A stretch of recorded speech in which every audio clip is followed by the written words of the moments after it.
Well, the gray rhino is the big scary thing coming at you. Think of big, rhinos are big, and the horn, the scary part, and it's standing in front of you, pawing the ground, getting ready to charge. And it's really meant as a challenge to be one of the people who recognizes the gray rhino in front of them and does something about it effectively, instead of being one of the people who gets trampled. And so the challenge is to take a fresh look at the obvious challenges and risks around you and to evaluate how you respond and to make sure that you're one of the people who responds effectively instead of getting trampled by the rhino.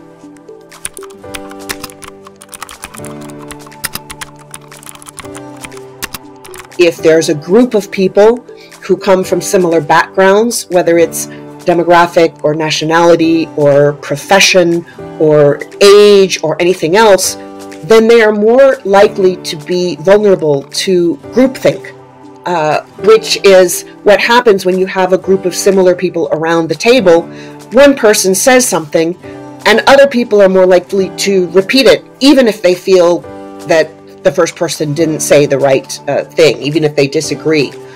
So what you want to do in groups is make sure that you have different perspectives, make sure that you encourage people to look at things from different perspectives.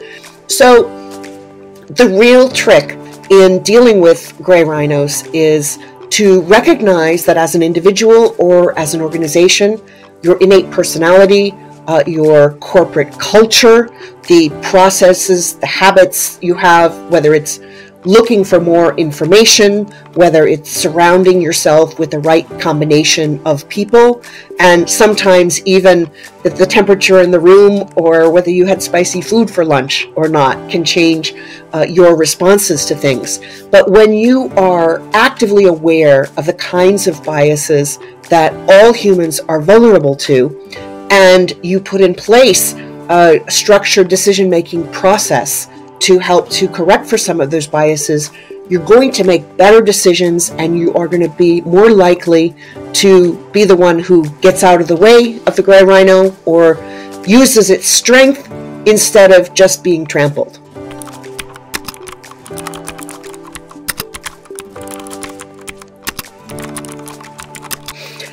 Well, when the gray rhino came out in China in 2017, and I started going to China frequently, I'd been there twice before, I was really surprised by the difference in the conversations in China from the United States when it came to asset bubbles and monetary policy.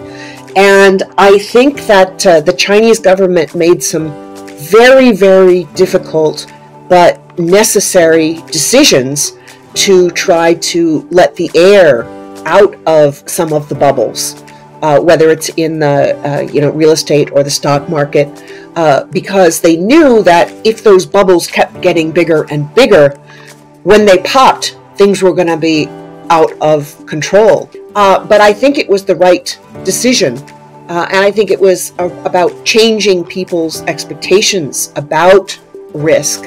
And I think that as China looks to pursue a more sustainable form of growth going forward, that is not just dependent on debt, I think that there are lots of paths going forward. And I think that there's a learning process too, what works, what doesn't. It's very much crossing the river by feeling the stones. And we've started to see some of the economic numbers improve in China. I think there are many, many challenges going forward. I think the government has recognized the need to increase domestic consumption and not rely so much on investment. And that's it's easier said than done. But I found that in China, government and businesses and media are much better at asking some of the difficult questions than I've found in the United States. I go to China and have a very deep, thoughtful conversation with economic policymakers, with business leaders, with the media. And I'd come back to the States and talk about asset bubbles, and people would say, bubbles? What bubbles? Let's put some more air into these bubbles that don't exist. And so I think that the nature of the conversation, and I think the awareness of gray rhino risks is something that I admire very much about China.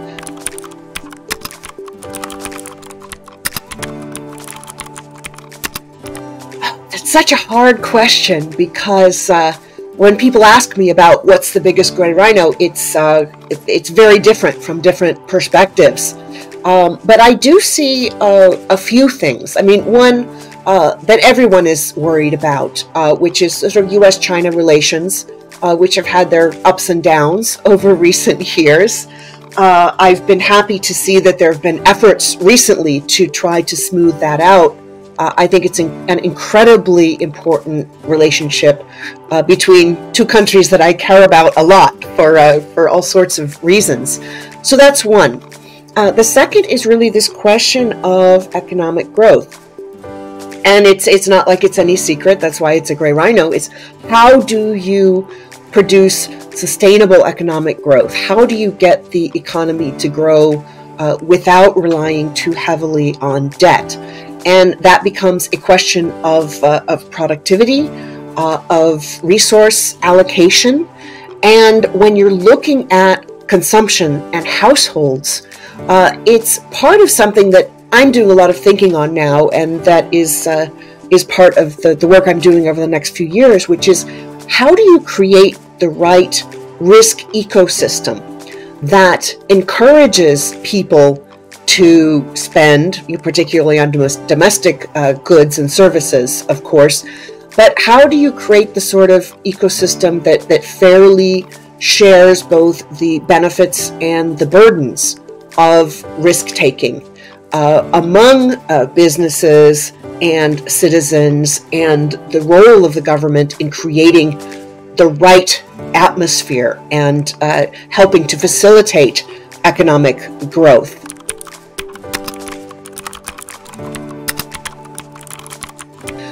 One of the things I really love is the idea of stabilization funds, which Chile has used in Latin America with copper and some of the other minerals. That when prices are high, a certain percentage goes into this stabilization fund, which provides a backup, a rainy day fund, and I think that's really good.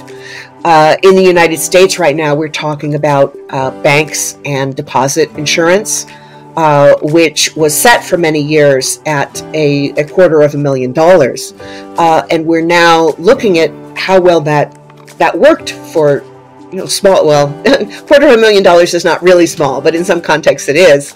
But I think we've looked at how well that has worked and are reevaluating extending that for a longer period to much larger numbers. And so I think insurance in general, in so many contexts, is a really amazing innovation.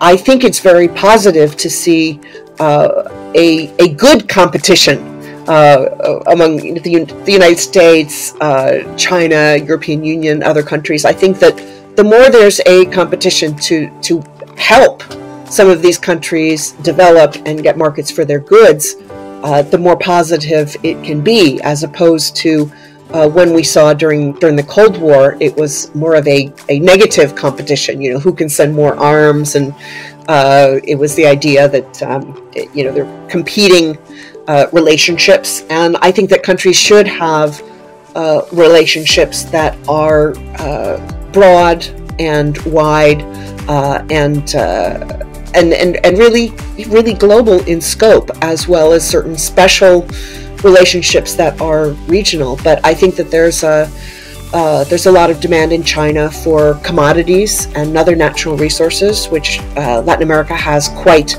a lot of, and I think that there's still a lot of opportunity there. But in general, I'm very much pro engagement.